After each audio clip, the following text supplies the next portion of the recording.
Wajib Quran. Bismillahirrahmanirrahim.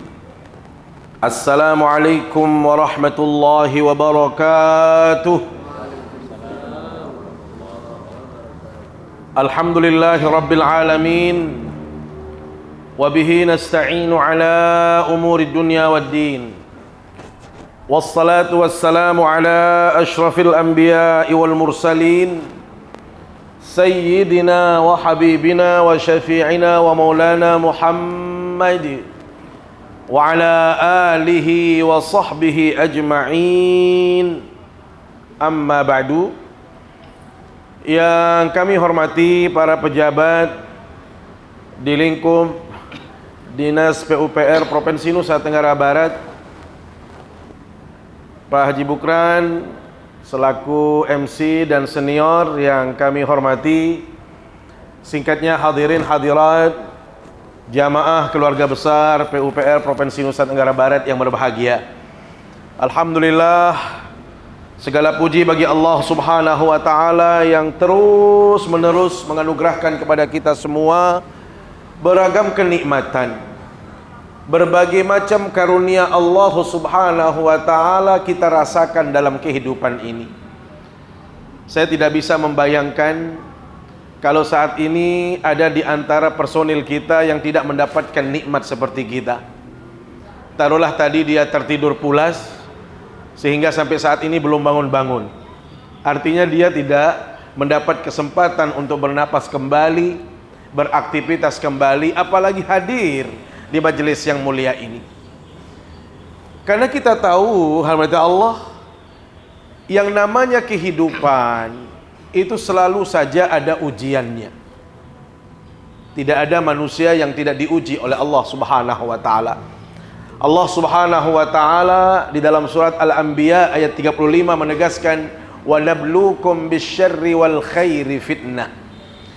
Dan kami pasti akan menguji engkau wahai manusia dengan sesuatu yang engkau tidak sukai dalam hidup ini.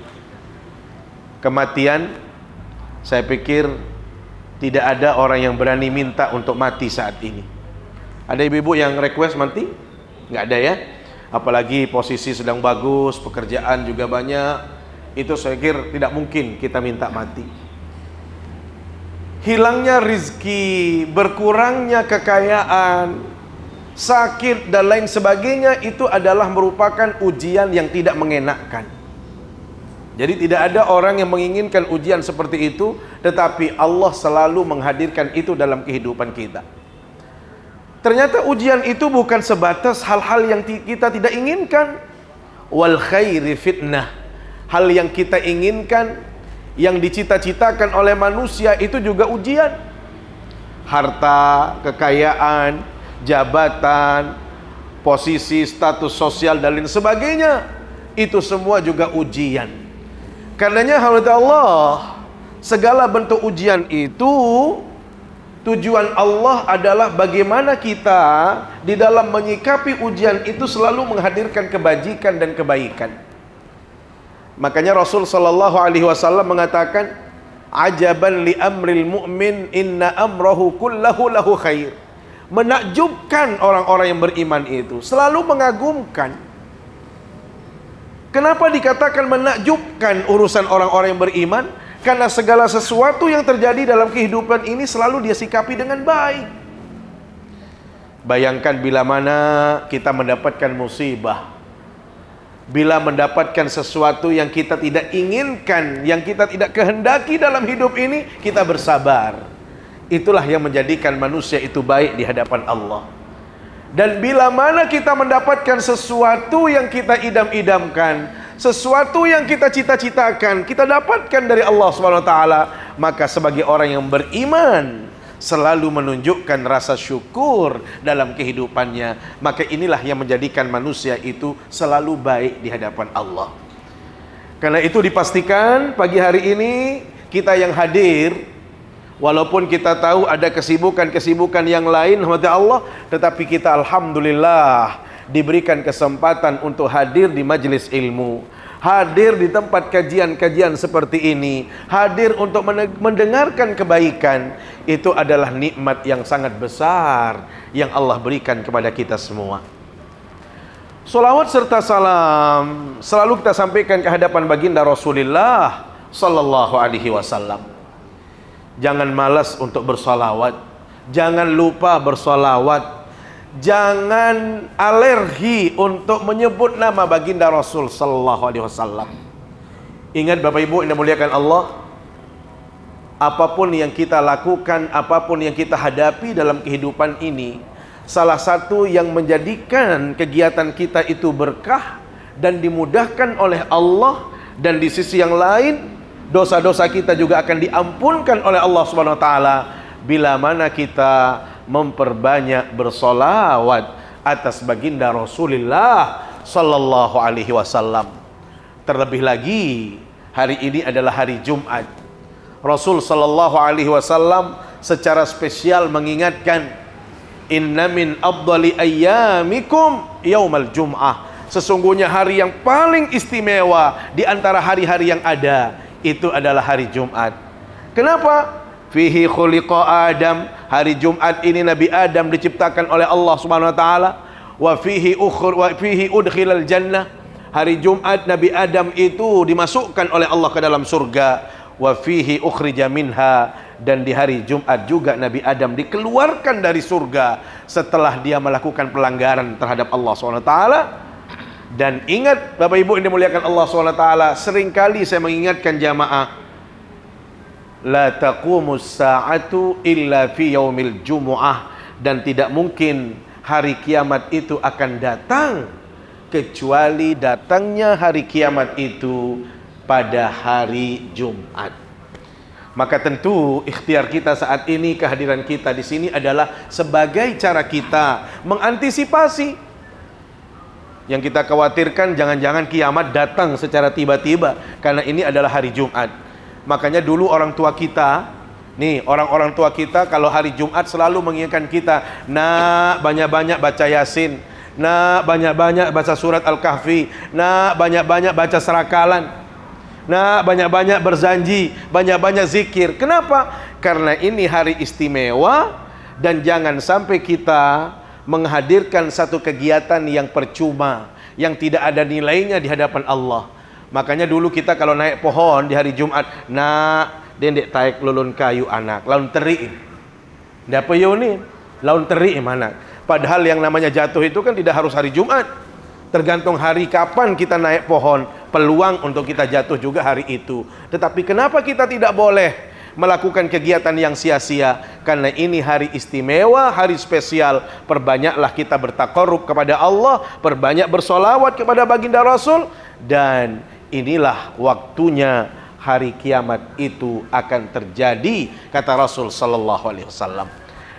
Hadirin yang dimuliakan Allah Subhanahu wa taala, saat ini semua pandangan, semua mata, semua pikiran tertuju kepada saudara-saudara kita di Palestina.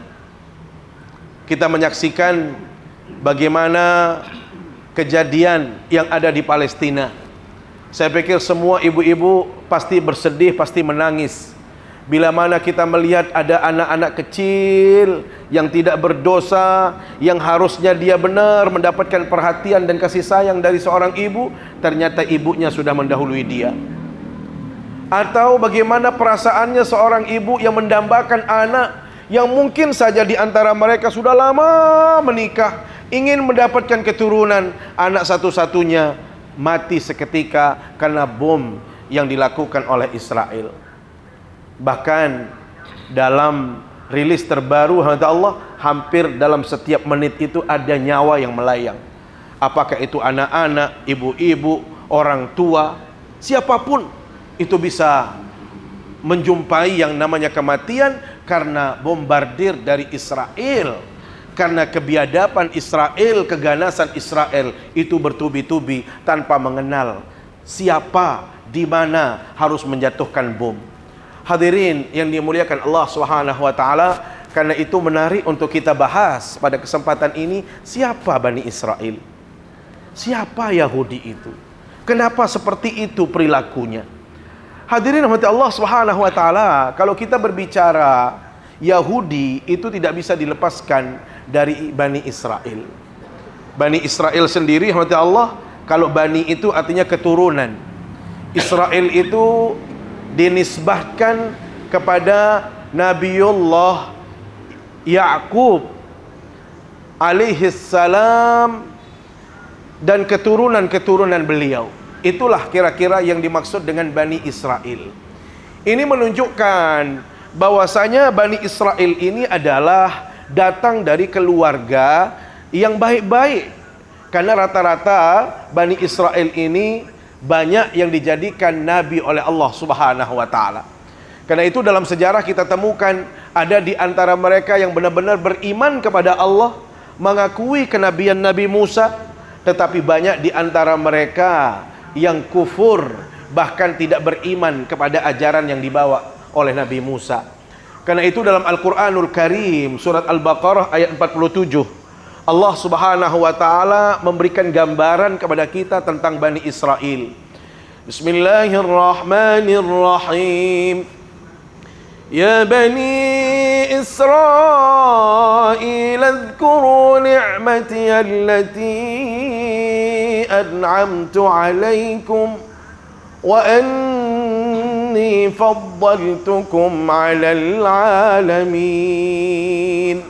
Ya Bani Israel, wahai keturunan Bani Israel, kata Allah SWT, uzkuru ni'mati allati an'amtu alaikum, hendaklah engkau mengingat nikmat-nikmat yang aku anugerahkan kepadamu. Subhanallah, Bapak Ibu, tidak ada orang yang dimanjakan oleh Allah dalam hidup ini kecuali Bani Israel.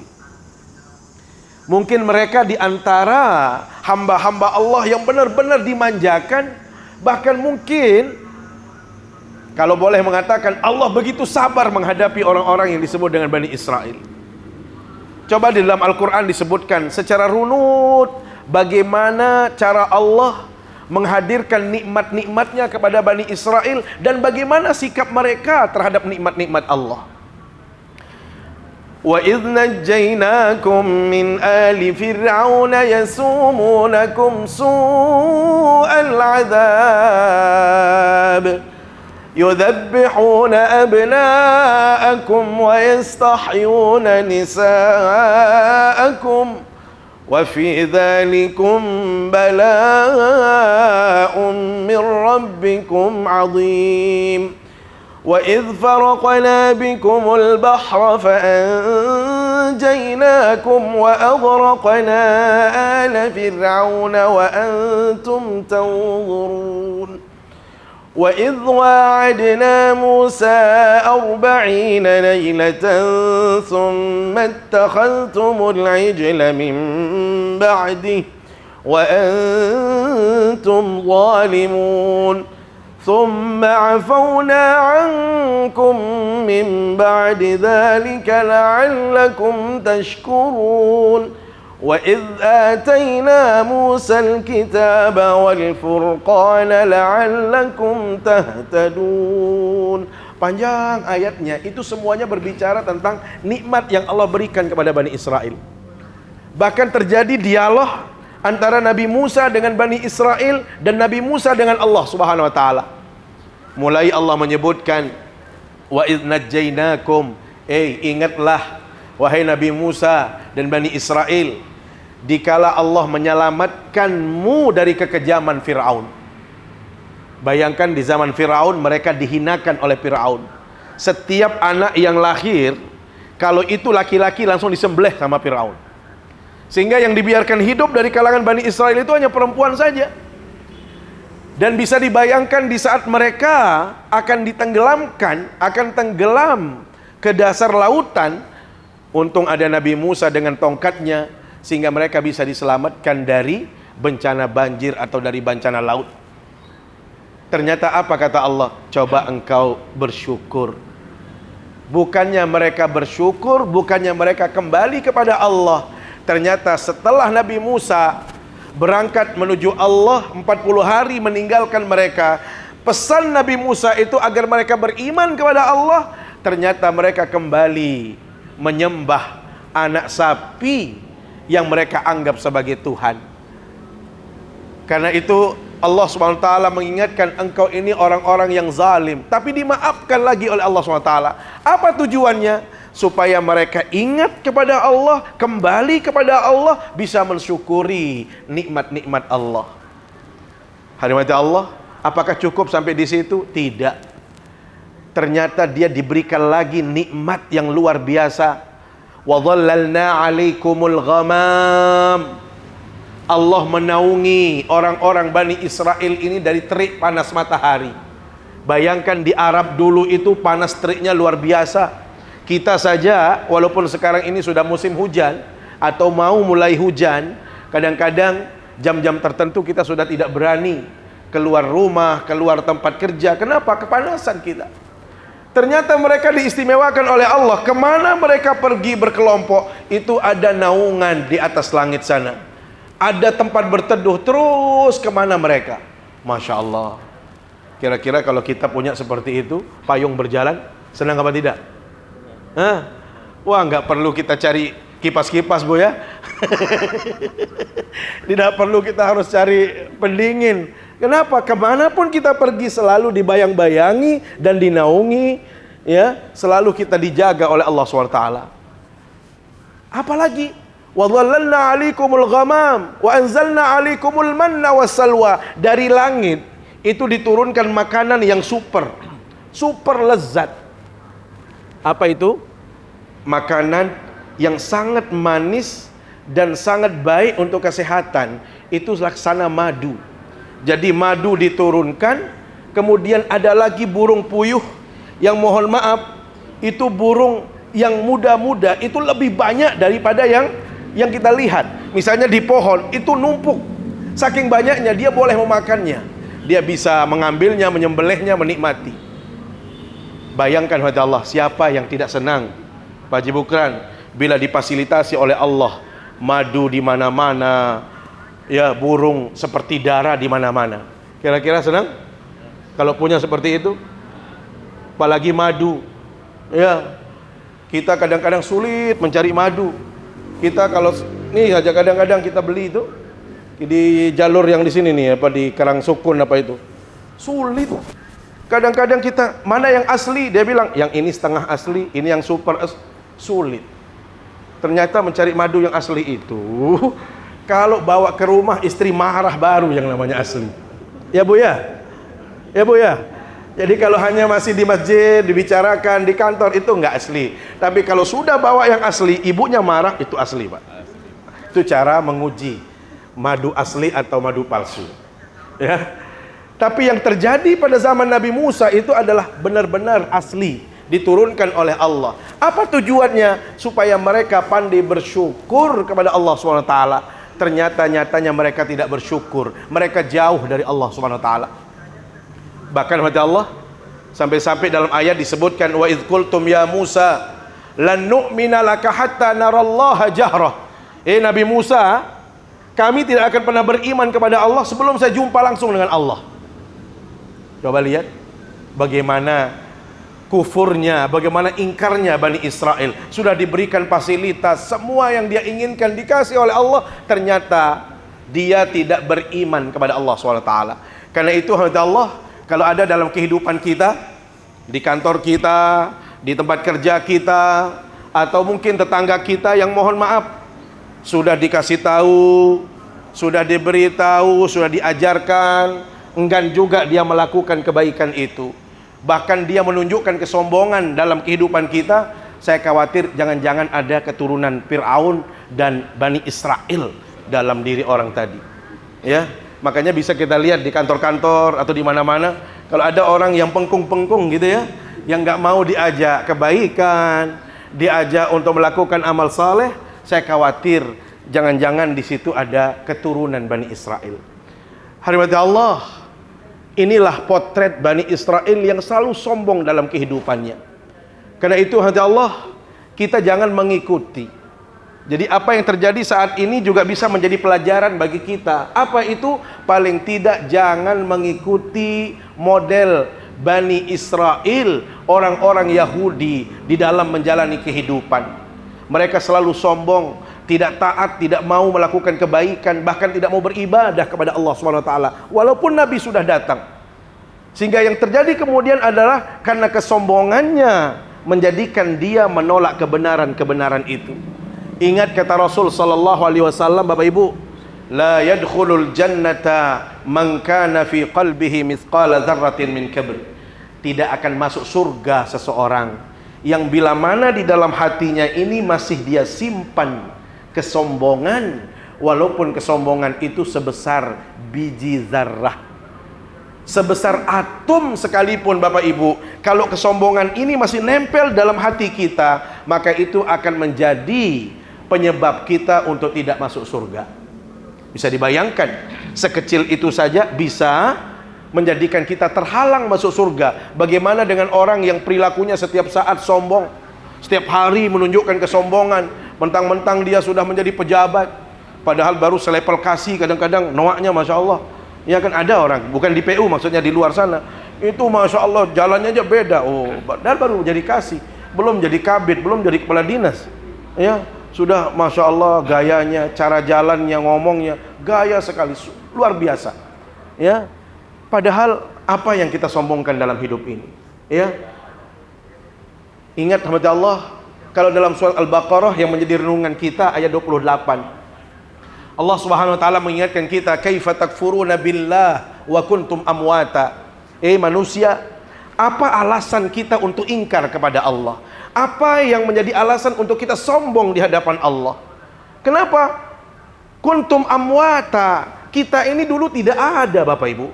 Coba kembalikan kepada diri kita. Saya, tiang yang saat ini ya ceramah di depan ibu-ibu, dulu tidak ada. Bapak-bapak yang mungkin punya jabatan, ibu-ibu yang mungkin diberikan amanah jabatan, dulu kita tidak ada. Maka kok bisa kita setelah diadakan oleh Allah, diwujudkan oleh Allah, kemudian kita menghadirkan kesombongan? Maka Allah SWT katakan, apa alasan kita untuk sombong? Apalagi kalau kita merunut kepada asal muasal penciptaan kita. Bapak Ibu, orang tua kita Adam alaihissalam itu diciptakan oleh Allah dari unsur tanah. Kemudian berikutnya kita ini lahir ke dunia, mohon maaf, sumber utama yang menjadikan kita lahir, kita dijadikan oleh Allah min nutfatin amsyad, dari sperma yang sangat hina dina. Bayangkan, ada orang yang berasal dari sesuatu yang hina, sesuatu yang tidak bagus, tetapi kok dalam kehidupannya dia menunjukkan kesombongan yang luar biasa, seolah-olah dia yang paling hebat, dia paling oke, dia paling berkuasa dan lain sebagainya, sehingga dia memandang sesama ini selalu di bawah dan dia merasa paling hebat, paling hero. Hati-hati mata Allah, kalau ada sikap sombong itu dalam diri kita, maka itu semua akan menjadi penghalang kita untuk masuk surga di hari kiamat kelak. Rasul sallallahu alaihi wasallam, Bapak Ibu, memberikan gambaran tentang apa saja bentuknya orang yang sombong itu. Al-kibru batrul haqqi wa ghamtun nas. Orang yang sombong itu, kata Rasul, adalah mereka yang menolak kebenaran. Orang yang tidak mau melaksanakan kebenaran. Makanya kita harus antisipasi diri kita, evaluasi diri kita. Apakah kita termasuk orang-orang yang membangkang? Apakah kita termasuk yang durhaka? Apakah kita termasuk orang yang tidak mau melaksanakan ajaran Allah? Banyak ayat-ayat suci Al-Quran yang disampaikan oleh Nabi, yang disampaikan oleh para tuan guru, para ustadz. Apakah kita termasuk yang melaksanakan perintah itu? Atau sebaliknya, kalau kita termasuk orang-orang yang ingkar, yang tidak mau melaksanakan kebaikan, maka itu tandanya kita sedang menunjukkan kesombongan di hadapan Allah Subhanahu wa ta'ala.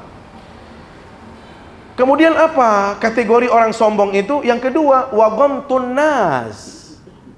Jadi sombong itu yang pertama tadi adalah menolak kebenaran-kebenaran, dan yang kedua adalah meremehkan orang lain, merasa diri paling hebat, paling oke, sehingga dia yang harus dihormati, dihargai, disanjung dan lain sebagainya. Lupa dia mata Allah, ya.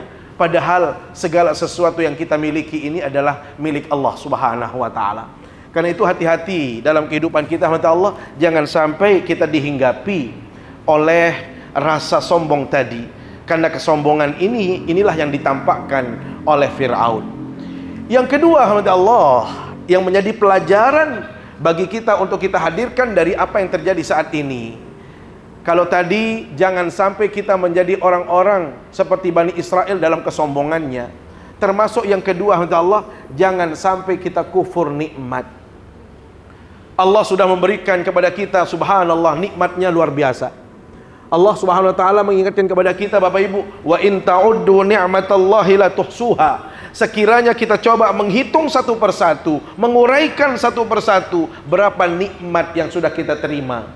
Sepintar siapapun, kata Allah, la tuhsuha, mustahil kita mampu menghitung nikmat Allah subhanahu wa ta'ala. Ibu-ibu yang biasa ngitung uang ya, bukan ngitung hutang. Hebatnya ngitung uang, Masya Allah, apalagi bendahara. Coba suruh nikmat Allah berapa? Coba dia hitung nikmat Allah yang sudah dia terima. Apa kata Allah? La tuhsuha, mustahil kita mampu. Bayangkan kata Allah, jangan jauh-jauh dalam kehidupan kita. Kesehatan ini saja. Banyak di antara kita yang kurang sadar arti kesehatan. Seolah-olah kita sehat saat ini itu bukan nikmat yang besar. Makanya Rasul sallallahu alaihi wasallam, Bapak Ibu, kenapa kita selalu dianjurkan dalam kehidupan ini supaya Anda bisa bersyukur. Coba sering-sering melihat orang lain. Kalau kita mau tahu arti kesehatan, Bapak Ibu, coba jenguk saudara kita yang saat ini sedang sakit. Kalau ada kolega, teman, sahabat, tetangga yang sakit, coba tanya dia. Tanya dia, apa pertanyaannya? Senang sakit apa tidak? Kalau dibilang senang, ya boleh juga ibu bapak minta sakit seperti dia. Berapa biayanya orang sakit itu?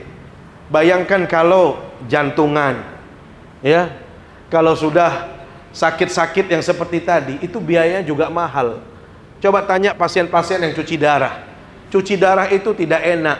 Kalau kita cuci darah sendiri, ya Allah, biayanya sekali cuci itu tidak kurang dari 2 juta.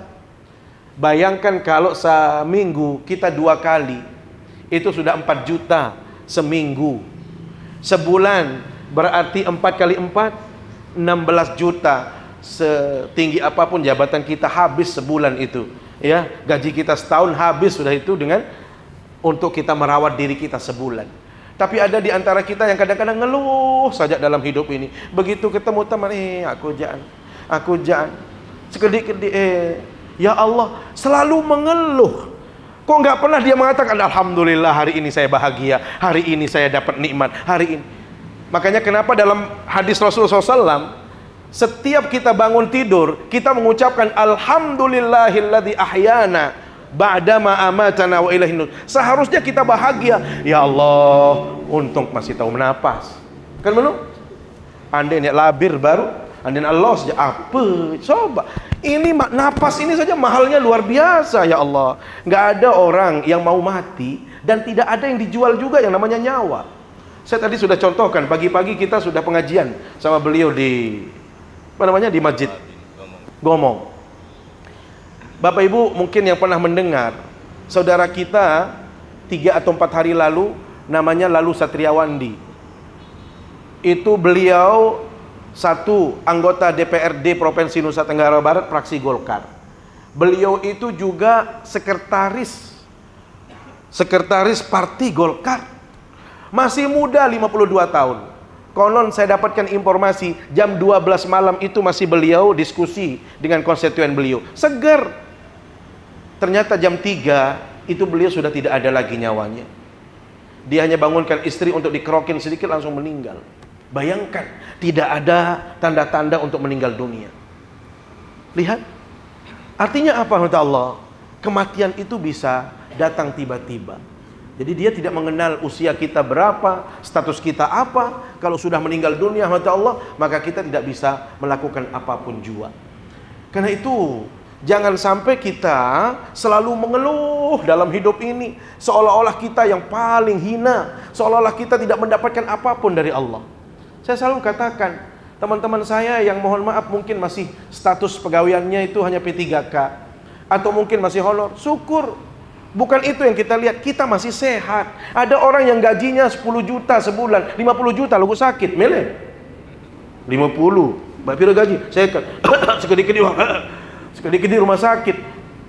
Nindik kanggut, nondek kanggut. Ya apa kanggut melu? Tetun saya kejuta setiap bulan. Lagu nasi doang dek kanggu, sia dek kanggu. Wah, digemas saya kejuta. Karena kita tidak menikmati rahmat Allah. Benar 50 juta sebulan, 1 juta, tapi semua dilarang. Lebih baik yang gajinya 1,5 juta, semua boleh dimakan. Kan begitu? Kenapa? Ini menunjukkan kita sehat. Maka subhanallah, mensyukuri nikmat Allah, rahmat Allah, itu adalah keniscayaan. Jangan sampai kita mengambil mentalitas Bani Israel yang selalu kupur kepada Allah, diberikan karunia, diberikan nikmat, selalu lupa kepada Allah SWT. Ingat Bapak Ibu yang dimuliakan Allah SWT, bila mana kita ingat kepada nikmat Allah, bila mana kita bersyukur kepada Allah SWT, paling tidak ada 3 janji Allah yang akan kita dapatkan dalam kehidupan ini. Apa itu yang 3? Yang pertama, wa in tashkuru yardahu lakum. Bila mana engkau bersyukur, maka Allah akan ridha kepada engkau. Allah akan meridai kita, merestui kita. Itu dalam surat Az-Zumar ayat 7 disebutkan, kalau kita pandai bersyukur, Allah akan ridha kepada kita. Hadirin Allah, kalau Allah sudah ridha, nggak ada yang sulit dalam hidup ini, nggak ada yang mustahil. Allah pemilik segalanya, penentu segalanya. Walaupun saudara-saudara kita, teman kita mengatakan ini tidak mungkin, kalau Allah mengatakan kun fayakun, mungkin semua. Nggak ada yang sulit. Kenapa? Allah sudah ridha dengan kita. Makanya yang kita cari itu adalah keridhaan Allah. Ya, kalau Allah sudah ridha kepada kita, maka yakin manusia juga akan baik kepada kita. Kapan Allah ridha kepada kita? Salah satu caranya adalah wa in tashkuru yardahu lakum, kalau kita pandai bersyukur. Yang kedua, Bapak Ibu yang dimuliakan Allah SWT, kalau kita pandai bersyukur, maka Allah janjikan wa may yashkur fa innama yashkuru li nafsihi, dalam surat Luqman ayat 12. Barang siapa yang bersyukur, maka sebenarnya dia mensyukuri dirinya sendiri. Apa maknanya? Bila mana Bapak Ibu kita bersyukur, maka nilai syukur itu pasti kembalinya kepada kita. Pahalanya akan kembali kepada kita. Manfaatnya pasti kita yang mendapatkannya. Tidak mungkin tetangga yang dapat, tidak mungkin orang lain yang dapat. Orang kita yang bersyukur, maka dia akan kembali. Paling tidak pahalanya, nilainya kita yang akan dapatkan. Kapan? Kalau kita bersyukur. Makanya yang ketiga, ya, inilah yang kita sebut di antara yang kita sebut dengan manfaat syukur. Yang ketiga adalah la in syakartum la azidannakum wa la in kafartum inna adzabi lasyadid. Sekiranya kita pandai bersyukur, maka Allah pasti akan menambahkan nikmat-nikmat lainnya dalam kehidupan kita. Tidak ada cerita orang yang selalu berbagi itu akan menjadi miskin. Tidak ada cerita orang yang pemurah dalam hidup ini akan jatuh menjadi orang yang hina, tidak memiliki apa-apa. Rasul sallallahu alaihi wasallam mengatakan, Bapak Ibu, mana qasat sadaqatun min mal, tidak ada ceritanya harta yang diinfakkan itu akan berkurang. Saya nggak tahu di PU ini siapa yang paling pemurah, coba angkat tangan. Yang paling pemurah, yang merasa paling pemurah. Enggak, maksud saya begini, apakah benar dia yang pemurah ini justru menjadi miskin? Atau mungkin pernah kita di tetangga, sahabat, ada orang yang pemurah, ya Allah, dulu kaya ini Pak, tapi karena pemurah dia miskin sekarang. Ada seperti itu? Ada nggak kasusnya? Nah, kan nggak ada. Justru orang yang pelit itulah yang jatuh miskin. Ini Masya Allah, lagu pelit bin medit, ia gawin meni kejarian. Hidupnya tidak senang, tidak tenang, tidak bahagia, bahkan dia merasa kurang terus. Kenapa? Karena dia pelit. Karena itu janji Rasulullah SAW tidak mungkin meleset kepada Allah. Orang kalau dia bersedekah, kalau dia berbagi, itu tanda syukur dia. Pasti Allah yang akan tambahkan nikmat-nikmat lainnya dalam kehidupan dia. Tetapi sebaliknya, mohon maaf, tidak ada cerita orang pelit itu akan mudah rezekinya. Tidak ada ceritanya orang yang bakhil itu akan semakin kaya dalam kehidupan ini. Tetapi justru orang yang kaya itu, bila mana dia selalu bersedekah, selalu memberi, selalu berbagi, justru dia dimudahkan hidupnya oleh Allah SWT. Kadang-kadang ibu-ibu juga sering testimoni, ya Allah baru saya ngasih 5.000, bilangan datang 500 coba. Ada saja jalannya. Kenapa? Padahal kita hanya ngasih 5.000. Itulah cara Allah melipat gandakan sesuatu. Karena itu hati Allah, tidak ada ruginya orang bersyukur. Sebaliknya, apa yang terjadi pada diri Bani Israel itu pasti apa yang dijanjikan oleh Allah SWT, wala in kafartum inna adzabi lasyadid, dan jika engkau kufur kepadaku maka tentu azab-azab Allah SWT sangatlah pedih yang menanti anda. Karena itu Allah, mudah-mudahan melalui penjelasan ini apa yang terjadi saat ini dan pelajaran-pelajaran yang bisa kita ambil dari orang-orang Bani Israel supaya kita tidak menghadirkannya dalam kehidupan kita. Jangan berperilaku menjadi orang yang sombong dan janganlah kita menjadi orang yang kufur nikmat. Saya pikir demikian yang dapat kami sampaikan. Terima kasih atas segala perhatian kita dan mohon maaf bila ada hal-hal yang kurang berkenan. Mari kita akhiri dengan sama-sama berdoa bermunajat kepada Allah Subhanahu wa taala. A'udzubillahi minasyaitonir rajim. Bismillahirrahmanirrahim. Alhamdulillahi rabbil alamin. Wassalatu wassalamu ala asyrafil anbiya'i wal mursalin wa ala alihi wa sahbihi ajma'in. Allahumma a'inna ala dzikrika wa syukrika wa husni ibadatik. Allahumma uzi'na an nashkura ni'mataka allati an'amta 'alaina وعلى والدينا وأن نعمل صالحا ترضاه وأدخلنا برحمتك في عبادك الصالحين. اللهم اجعل جمعنا هذا جمعا مباركا مرحوما وتفرقنا بعد هذا تفرقا حسنا معصوما ولا تجعل فينا ولا بيننا شقيا ولا محروما. ربنا آتنا في الدنيا حسنة وفي الآخرة حسنة وقنا عذاب النار. وصلى الله على سيدنا محمد وعلى آله وصحبه أجمعين. سبحان ربك رب العزة عما يصفون وسلام على المرسلين والحمد لله رب العالمين. سبحانك اللهم بحمدك أشهد أن لا إله إلا أنت أستغفرك وأتوب إليك. والسلام عليكم ورحمة الله وبركاته.